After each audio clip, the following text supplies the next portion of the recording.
Bonjour à toutes et bonjour à tous. Alors je suis ravie de vous retrouver pour cette petite vidéo que vous pourrez trouver dans une playlist que j'ai constituée il y a déjà un petit moment concernant l'occulte. Alors je ne me rappelle plus exactement du nom de la playlist, et en tout cas il y a le terme occulte dessus, hein, sciences occultes. Je ne sais plus comment je l'ai appelé.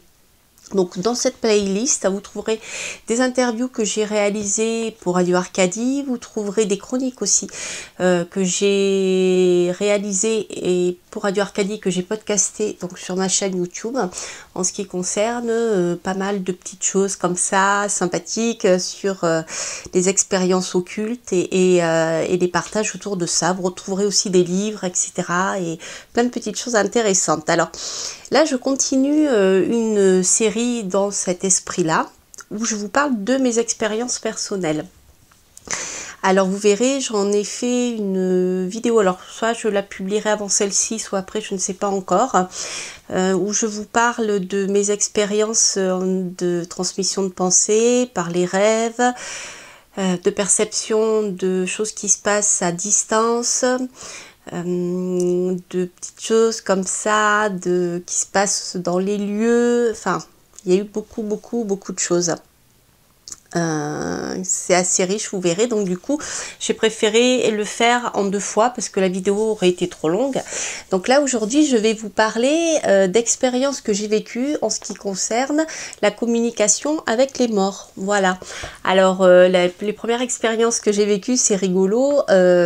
C'était lorsque j'étais enfant, puisque j'ai une copine qui m'avait invitée à faire tourner les verres. Alors maintenant on appelle ça la planche Ouija, mais à mon époque il n'y avait pas de planche Ouija, ou alors si ça existait on s'en passait, puisque on découpait à la main toutes les lettres de l'alphabet, des numéros, oui, non, etc. Et au centre on mettrait un verre avec le doigt dessus et le verre se déplaçait pour former des mots, des phrases, etc. Alors ça, c'est la première expérience que j'ai eue, ça, je devais avoir 9-10 ans, c'est une copine qui m'avait invitée, et je vous avoue que ça ne m'a pas laissé un souvenir impérissable. Je ne sais pas si c'est passé quelque chose ou pas. En tout cas, voilà, rien de très passionnant à vous raconter sur le sujet, mais par contre, peu de temps après, quelques années plus tard, 10 ans plus tard, on va dire, c'est pas beaucoup, 10 ans, même pas, oui c'est ça, 8-9 ans plus tard, lorsque j'étais à la fac, je croise des amis qui cherchaient un endroit justement pour faire tourner les tables, c'est-à-dire pour invoquer les esprits en utilisant une table en fait. Donc ils cherchaient une table en bois. Puis je dis bah écoutez, venez à la maison, puisque dans la cuisine il y avait une grosse table en bois massif. Je dis c'est pas un guéridon léger, hein, c'est une grosse table en bois massif. Il y a du carrelage. Il me dit mais pas de problème, c'est super, c'est exactement ce qu'il nous faut. Donc il y avait un ami à ces amis-là qui était là, qui apparemment avait l'habitude de faire ce genre de choses.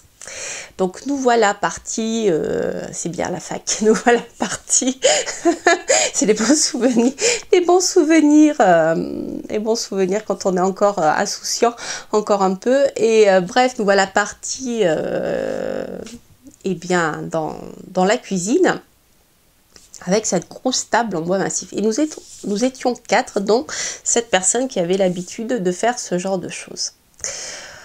Donc nous nous sommes concentrés sur la table en joignant les doigts, donc comme on le fait tout le temps pour les séances de spiritisme dans ce contexte-là, donc en joignant les pouces comme ça et puis les petits doigts des partenaires, des voisins se touchant.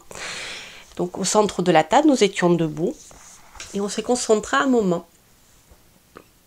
Et je vous avoue que j'étais un petit peu sceptique au départ, parce que bon, l'expérience que j'avais eue lorsque j'étais ado, enfin lorsque j'étais enfant plutôt, ça ne m'avait pas spécialement marqué. Je m'en rappelle, mais rien d'intéressant comme je vous le disais. Et là, au bout d'un moment, la table se met à craquer. Alors, on s'est dit, bon, c'est le bois. Voilà. Et au bout d'un moment, la table commence à glisser sur le carrelage.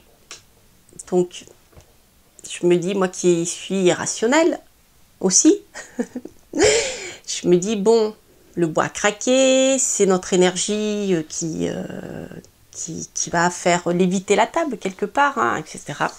Donc on commence à voir la table qui bouge, à lui poser des questions, esprit es-tu là, etc., etc. Alors je me rappelle plus exactement comment on lui disait, bah si c'est oui, va à droite, va à gauche, je me rappelle plus puisque c'était cette personne-là qui gérait l'histoire.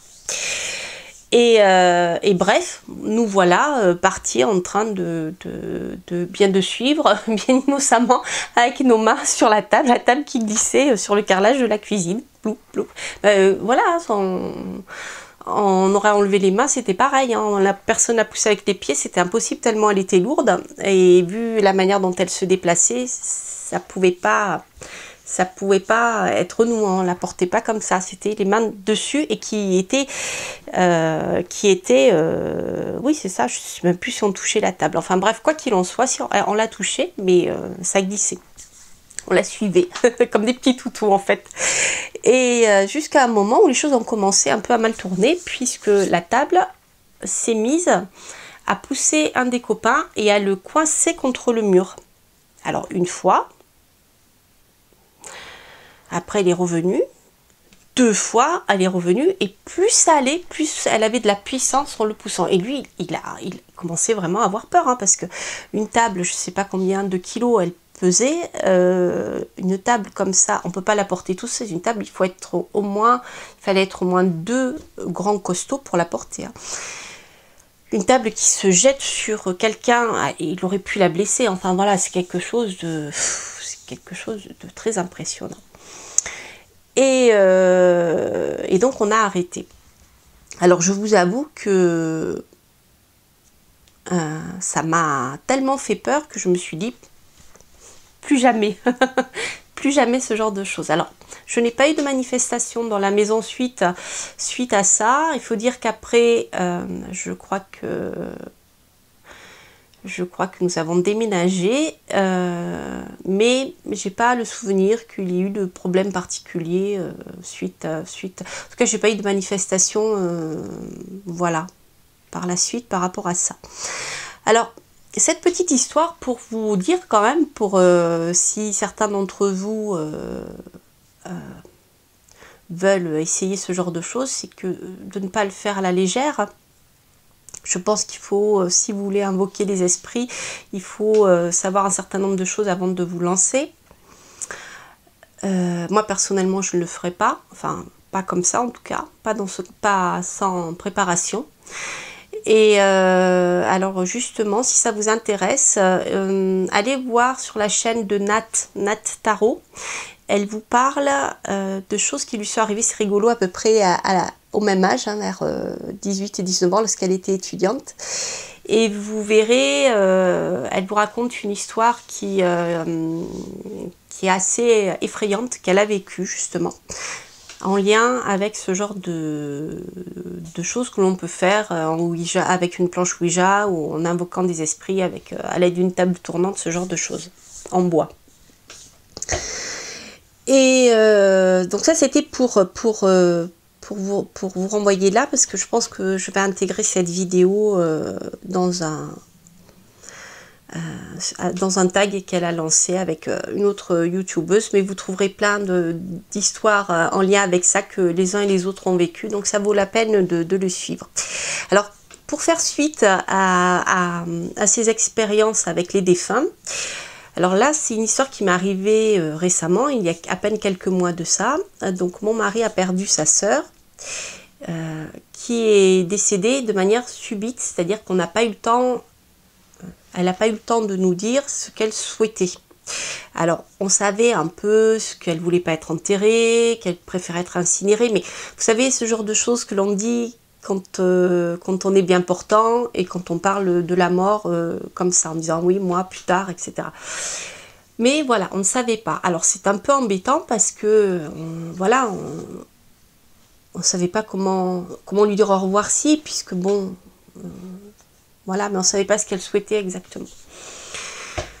Donc j'ai proposé à mon mari, je lui ai dit écoute, si tu veux, je peux essayer moi avec les cartes, voir si j'arrive à apercevoir des choses, si elle peut nous communiquer des choses à travers les cartes, parce que autrement, je sais pas spécialement faire, je suis pas spécialement en connexion avec les défunts, ou alors pas volontairement. Si ça arrive, c'est pas... comme je vous l'ai raconté dans mes histoires, c'est bien malgré moi, hein. Voilà, la visite de mon amie qui est morte dans mes rêves, ce genre de choses, je ne l'ai pas cherché, je ne l'ai pas voulu. Donc c'est la première fois que je faisais ça comme ça. Donc je dis, bah écoute, je veux bien essayer. Alors je dis, par contre, avant de tirer les cartes, je vais prendre le temps de me protéger à minimum, voilà, de faire mon petit rituel de protection, etc. pour pouvoir faire les choses, je vais y arriver en toute sécurité, parce que je sais bien que, voilà, c'est pas innocent ce genre de choses. Je suis même pas sûre que c'est elle qui va nous répondre en plus. Mais voilà, là je dis avec les cartes, ça sera peut-être plus à ma portée, plus dans ce que j'ai l'habitude de faire, etc. Donc j'ai bien préparé, je me suis protégée avec de l'encens, avec plein de choses, etc. Et c'est rigolo, hein. Je vous dirai après pourquoi. En fait, je recommence cette vidéo parce que tout à l'heure, j'avais oublié de mettre le micro et le son était pas bon. Mais je ressens, au moment où je vais vous raconter la même histoire, j'ai la même sensation dans le dos. Donc, je commence à tirer les cartes. Je crois que c'était le jeu divinatoire d'Algariel que j'adore pour tout ce qui est en lien avec l'occulte. Il est parfait ce jeu. Et d'autres, je crois, un autre jeu aussi. Et bref, je commence à tirer les cartes, etc., etc. Puis tout d'un coup, c'est exactement ce que j'allais vous dire, je ressens dans mon dos comme un frisson qui me remonte l'épine dorsale, comme si j'ai quelque chose qui remonte dans l'épine dorsale. C'est très bizarre, un espèce de frisson à l'intérieur. Et je fais, ah, mais c'est désagréable. J'ai un frisson. Alors je dis à mon mari, je dis, c'est pas possible, elle est là, voilà. Et j'en avais entendu parler, mais je ne l'avais jamais vraiment ressenti à ce point-là. Et bref, on continue, je continue d'interpréter les cartes, et hop, deuxième frisson. Et je fais, ah, mais c'est désagréable, etc., etc. Et puis ça continue, voilà, et hop, troisième frisson. Et là, je dis, ah non, c'est vraiment désagréable. Et là, mon mari lui dit, mais enfin, il appelle par son prénom, arrête, tu vois bien que tu la gênes, tu la troubles. Alors, c'est rigolo, parce que peu de temps après qu'il ait dit ça, les frissons se sont raccourcis en fréquence, et surtout en intensité, jusqu'à disparaître totalement. Alors, j'ai bien compris que elle était là. C'était bien elle qui nous parlait. Et elle me chatouillait l'épine dorsale. Voilà. Et ça, j'en avais entendu parler par quelqu'un il n'y a pas longtemps, peut-être l'année dernière. Et ça m'était arrivé une fois en tirant les cartes où je disais, mais voilà, j'en ai des frissons, je sais que c'est ça. Mais là, à ce point-là, ça m'était jamais arrivé. Et c'est vraiment désagréable. Et je confirme. Je confirme ce que m'avait dit l'autre personne, parce que c'est tout à fait ça. Bref. Donc, nous voilà fort renseignés par ce qu'elle a pu nous dire, ou ce que j'ai pu lire surtout, ce que j'ai pu capter de ce qu'elle a voulu nous dire. Et nous voilà partis pour l'enterrement, enfin c'est pas un enterrement, elle voulait être incinérée dans un contexte intime, sans rien du tout autour. Donc nous voilà partis pour l'incinération, etc. Bref, la phase de recueillement, etc. avant de mettre le cercueil dans le feu, au crématorium. Et donc voilà dans la salle, je sais plus comment, des funérailles en fait. Et là tout d'un coup, à peine on se retrouve assis devant le cercueil, une odeur de tabac. J'avais l'impression que j'ai quelqu'un qui fumait à côté de moi, voire même plusieurs personnes qui fumaient, mais vraiment qui étaient dans la même pièce. Je dis, c'est pas possible, il y a quelqu'un qui fume dans la pièce. Puis en fait, c'était pas possible, si on n'était que 4. Je dis, alors, il y a quelqu'un qui fume dehors, devant le funérarium, mais c'était tellement prenant que j'avais l'impression, vous savez, comme quand vous êtes au restaurant, et que vous avez quelqu'un qui fume à la table à côté, qui vous envoie la fumée dans le nez en fait. C'était aussi incommodant que ça, c'est une puissance, mais ça me prenait la gorge en fait. Et donc je dis à mon mari, mais je sens pas le tabac? Alors il me dit non, je sens rien. Bon, j'insiste pas trop parce qu'il forcément il était pas bien, il était pas au mieux, hein, vous pouvez l'imaginer. Et en sortant du funérarium, je lui dis mais est-ce que tu as senti l'odeur de tabac? Il me dit non, j'ai rien senti du tout. Il me dit ça devait être le bois brûlé. Je dis non, non, ça n'a rien à voir avec le bois brûlé, c'était du tabac, c'était l'odeur de tabac. Et alors pour la petite histoire, j'avoue que quand j'ai senti cette odeur, la première chose qui m'est venue en tête, c'est, elle nous dit au revoir. Elle nous dit, vous voyez là maintenant, eh bien, je peux faire tout ce que je veux. Je peux fumer si je veux. Tout ça parce que c'était une grosse fumeuse. Elle avait arrêté de fumer quelques années auparavant parce qu'elle a eu des problèmes de santé qui nécessitaient qu'elle arrête de fumer. Et c'est vrai que quand on allait chez elle avec mon mari, et elle fumait tellement que c'était très incommodant pour nous, même si elle ouvrait les fenêtres. Et là, c'était vraiment très puissant et très dérangeant. Voilà, donc je sais qu'elle est venue, elle est venue nous voir à ce moment-là. Voilà pour la petite histoire un peu triste, mais voilà, ô combien parlante. Alors c'est bizarre parce que je me rends compte finalement que ces odeurs, alors je sais qu'on en parle beaucoup en ce qui concerne tout ce qui est en lien avec la médiumnité, la clairvoyance et la clairaudience, etc. C'est-à-dire que on peut capter certaines choses soit par la visualisation, enfin pas la visualisation, mais la captation d'images mentales, soit de sons, soit de voix, enfin qu'on a dans notre tête, mais qu'on entend vraiment réellement. Ça m'arrive aussi assez souvent. Je vous en parlerai une prochaine fois. Mais là, au niveau de l'odeur, ça m'est arrivé récemment et ça devient de plus en plus fort. Et ça m'est arrivé, je vous en ai parlé, ben vous verrez dans une autre vidéo justement où je vous parle de certaines expériences au niveau de l'odorat, notamment quand j'ai rêvé d'un incendie qui se passait à Paris d'ailleurs, et voilà, donc c'est assez troublant. Et j'ai vécu d'autres choses comme ça en lien avec les roses, des odeurs de fleurs, de roses qui passaient très fort, comme là l'odeur du tabac, mais qui a été agréable. Une odeur de rose, mais qui arrivait et puis qui repartait aussitôt, mais suffisamment forte pour qu'on la ressente. Et c'est arrivé un jour, mon mari était là, il n'était pas possible qu'on ait des odeurs qui nous viennent de l'extérieur, de personnes qui passaient dans la rue, vu là où on était.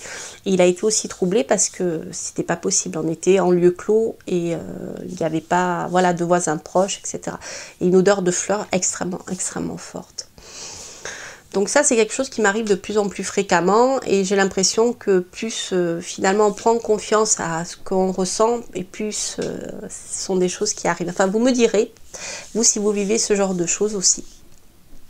Donc voilà pour la petite histoire des odeurs et des défunts. Et je voulais vous raconter aussi une autre histoire qui est un peu moins drôle. Mais lorsque ma mère est décédée, c'est pareil. J'étais là, c'était pas l'odeur, c'était, j'ai entendu quelque chose.